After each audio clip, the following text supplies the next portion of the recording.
Hey Neppers, it's me, Wild Neptune. We have new treasures. Let's go over them.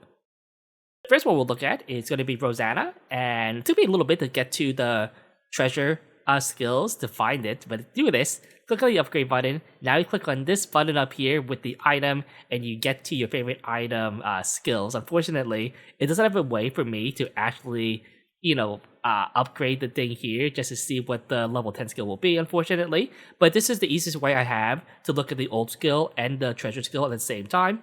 So Rosanna primarily is going to be a PvP unit, at least she was pre-treasure. And if you remember the notes they had a little while ago, they said they wanted the treasures to really help units in PvE or be more flexible and other things. So we'll see how that goes here.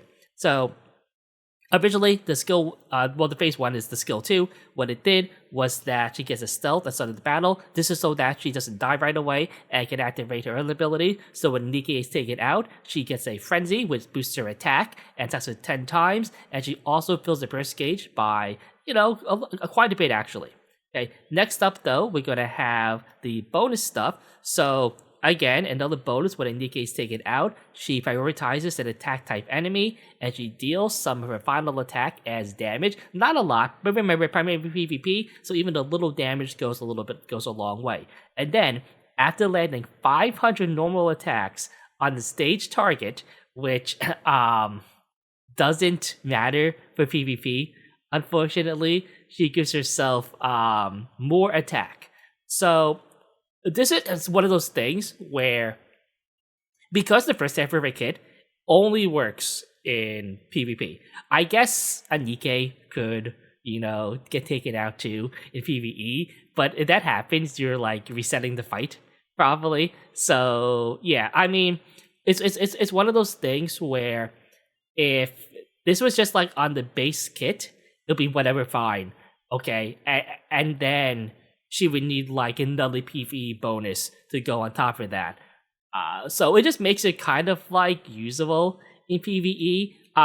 Even if this was on like any target, 500 normal attacks, this is not likely going to happen in one of her PvP fights anyway, just based on the type of fights she's going into. Like, her fights are not going to last that long. See what's going to be the burst. And what it does, it prioritizes attack type enemies and deals some damage overall. And then it also activates the bonus if she's in the stealth state, which you'll see in stage 1. Also, she gets into her phase 3 too, which we'll see a little bit here. But what the bonus is going to be is another PvE buff if the target is a water code stage target, which again is only going to be for PvE because PvP doesn't have stage targets. Affects the target, damage taken up by 24-17 level 7. That's actually a pretty substantial bit of bonus damage right there for damage taken debuff there. So that's not that bad, honestly. The phase 3 is going to be really why she's brought for PvP, and that's because she has a strip. So what she'll do is after landing 120 normal attacks, she will get a stealth thing here, which is whatever. She gets a bonus thing too. But then she also activate after performing 10 normal attacks, affects 2 enemy units at highest final attack, removes 3 buffs, activates 1 time per a battle. So this is why she's not used against slower buffers or slower teams like Noah Biscuit type teams, which tends to be more on like the 3 RL, like, sometimes a little bit faster, like 2.5, but normally 3-ish rocket launcher hits for that, because those buff after this goes off, and this is automatic, right? This isn't like a thing where you time a burst stat. It's only once per battle. It's why she's not really good against things like Blanc, because Blanc teams typically are slower because they want the Indom to last longer than the other person's like invulnerability window or their big burst window and stuff like that. So that's why she's against Jackal, because most Jackal teams are going to be really fast and will get the buffs before the 10 normal attacks. So that's why. Anyway, what she's getting here for the bonuses is simply going to be looks like going to be more PvE buffs. So activates when the stage target appears. Again, stage PvP doesn't have stage targets, but she'll get an elemental bonus attack buff. This is on level 4, so a decent chunk, but probably like an extra line of elemental damage. So nothing crazy, but not that bad just for a bonus skill 1. So what do I think overall about this?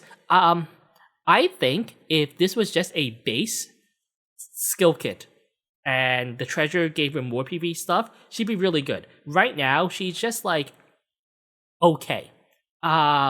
This doesn't really change anything for PvP at all, really, because even if some of this stuff could happen for PvP, it doesn't really change why she's being used or how she's being used at all. So if you're getting this just for a PvP buff, that's not really worth it. It's not like a Moran or a Bay type situation where those treasures really obviously made the PvP a whole lot better. Another thing too also is that she's the first one that does not have CDR, which does make her a lot harder to use overall. She is electric, which means that you will have to find like ways like electric is one of the comps where elements where so electric be water weak, right? So water weak is one of the comps where shotgun is a thing because of Estoro. So you have that one team there, and then you're gonna have your Cinderella, like Arcana, Isabel team. You're going to have your Neon team with idols, probably. You will probably have a true damage team, maybe, if you want to use that. And then you have like a flex team. And I don't know, maybe she'll be used on the flex team where she'll need like an other. Oh, but you also going to have that other team with Anise and stuff like that, right? With Summer Anise, X Maiden, and another skill like user. So I don't know. It's just that like electric is very full of units, and finding another burst one you want to use with her seems like a little difficult overall. Like in the CDR. So she might be a unit that's used, but she's probably going to be like last one in on the roster. Also too, if you're wondering what her wallpaper looks like, this is a little preview right here. You can use imagination to fill in the rest of it right there. So there you go. Next up, we will look at Phantom. So Phantom's one of those characters where I've said before, but her play-like pattern to play optimally isn't very fun, honestly. So, and it's because of the way her skills are set up. Anyway, the first phase of skill 1, so which is normally is she will activate melee on normal attacks on raptors that are not in calling card state, which means that when there are a lot of raptors around, what happens is you are constantly like switching targets, and there's a lot of like pausing going on, so you can like pause and move your mouse to automatically be at the next rapture to get this thing here, and you keep getting this like debuff for the defense down. And then you also get a bonus hit rate, which stacks too. And then also, if it's after in Chronicler State, after all these things, you get this attack buff for one round, right? It is just one round, which is why what you do there a lot of the times is you are constantly changing targets, and then for that one round you are hitting the main target and then going back and do it all over again, right? So which is very very very very tedious to do. So anyway, what the treasure does is it gives her a thing here where When she lands the normal attacks on the stage target, affects self, she gets the bonus that she would get from doing all of this stuff. And she also gets an attack damage buff too, the same one here, because she just, she's just constantly going to be doing this here. And then she'll get another bonus also. This is a little bit weirder because the ordering is a little bit different, so the new stuff is actually in the middle here. But yeah, it basically, they did this so that maybe you don't really feel the need to do all that target switching. That's my guess. The next one is going to be for the skill 2, and when the unit's in column card state, it deals some final attack to some damage, and removes column card, which basically go back to the phase 1 and do that whole step over again. So, again, but a little bit mitigated because of the treasure skill down here. Also, it does some distributed damage, and it is attacked with 3 times, removed after using the burst skill, and then to perform 10 normal attacks, you get a pretty substantial attack. Remember, this is at level 1, and a distributed damage boost also. All this one does, it just adds a little more final attack and distributed damage with the skill 2. So it doesn't really change, like, functionally how she works here. The skill 3 is just going to be a big burst. It's distributed damage. And remember, what distributed damage is it's damage divided up over all of the enemies, on the board. So the bonus, what it does, if its enemy is a fire code stage target, so like the boss, damage taken, debuff on it, and it's level 1, so this will get a little bit higher also. And then she also gets a max ammo increase too, which is fine because she wants to do all these things where she's landing rounds and stuff like that. So this one's really interesting. Phantom was a fringe unit for water raids. Like, if you had her built and you had nothing else, she was fine, right? Do I think this makes her good enough to use in water raids? Probably not. If I'm honest with you, like, your water burst trees, like so your water burst trees are gonna be like your what do you call it? Like your Estoros, your like Snow White Heavy Arms, stuff like that. I don't know. Like, you have your Helm Privity, Summer E-Lake team. Like, I don't know, people were kind of coping last time. Like, they still use like Quincy and stuff like that. It is a core. I still think you use Quincy, Escape Queen over this. If I'm honest with you, I don't know. This is another one of those things where maybe she will see some usage, but probably like a late roster addition for your teams. Oh, also, and this is going to be her favorite item wallpaper, if you were wondering about that. Now we're going to have Flora. Flora is one of those units that has been really bad for a very long time in PvE. In PvP, she's actually usable overall. So one thing is that she's kind of like the May duo, Mast and Anchor now, with the treasure, like, combined with some true damage stuff.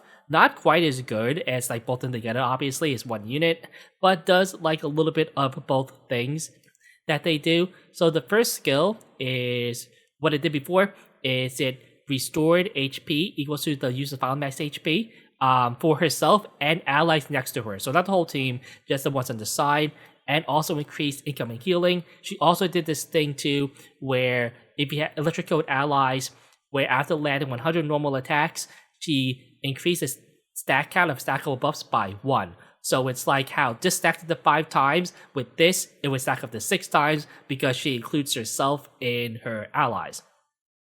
What the treasure skill does, all the bonus does here is activates when they're in burst stage 2, affects all allies. They get a max HP buff equal to the skill user's max HP without storing HP for 2 seconds.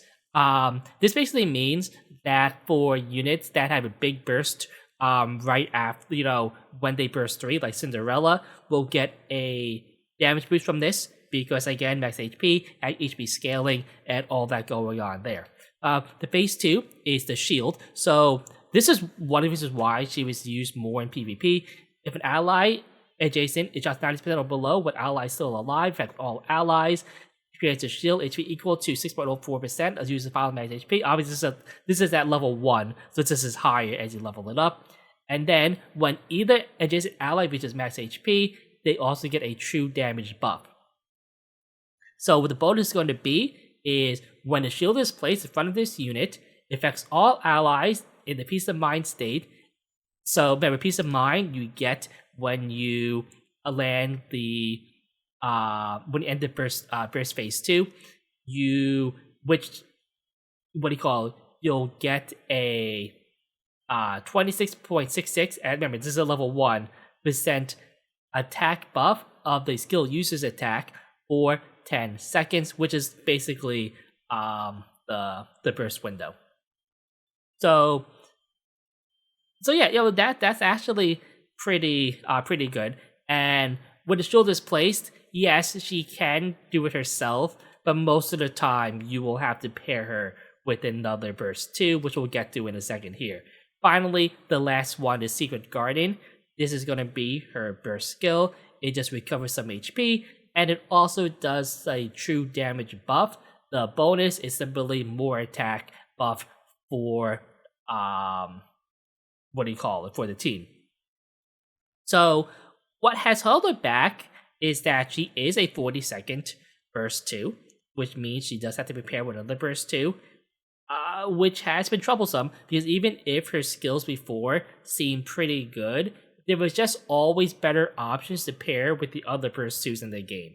So you have your maids, and then you have Crown, right, who you probably want to pair with because Crown is going to have the shield that can activate her effects also, and she also has to heal that can activate Crown's effect. So they work pretty well with each other. The thing is that I know there's a lot of hype around this particular unit here with the treasure.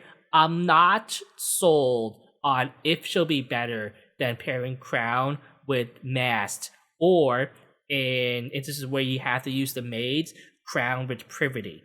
Maybe after those, in those situations after that, she becomes better. Because in a lot of cases too, you don't really need that much healing when you have a Crown team, because the Crown's barrier basically mitigates a lot of the damage a lot of Solar Raid bosses do. But in some cases where maybe healing is something that becomes more important, and a lot of Solar Raids recently, having healing on a team has been an important thing that they've been adding to recently. I could definitely see this being good. Like, her buffs seem pretty strong overall. Now, she probably is going to want to have more of like a true damage focused team though, because again, a lot of buffs are for true damage, and that's the other thing too.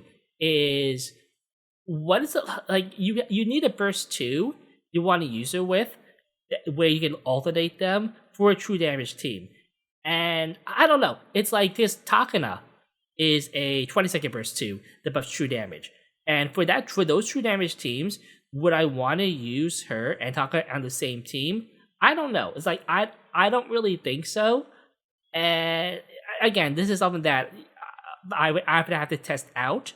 But yes, on paper, she seems really, really, really strong. The question is she strong enough to supplant the other burst 2s, or to change up team compositions to put her into a team?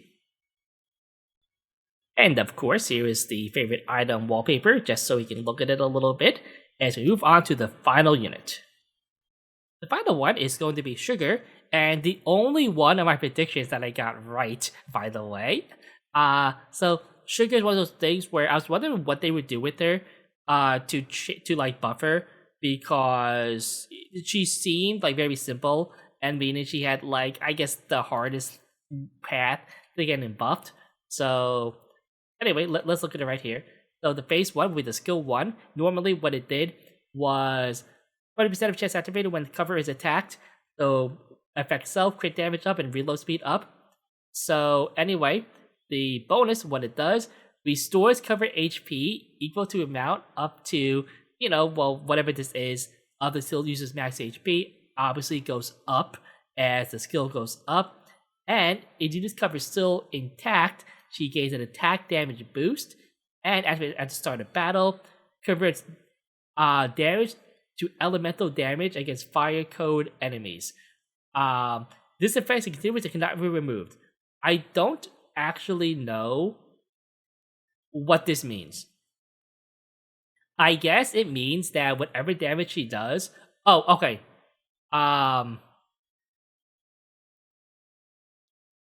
okay. Never mind. I'm reading it now. What it does, it makes her damage also water. So she's an iron unit normally, so to be good against electric. But now she's also going to be good against water. So that's what that means. Okay. The phase 2 is going to be for the skill 2.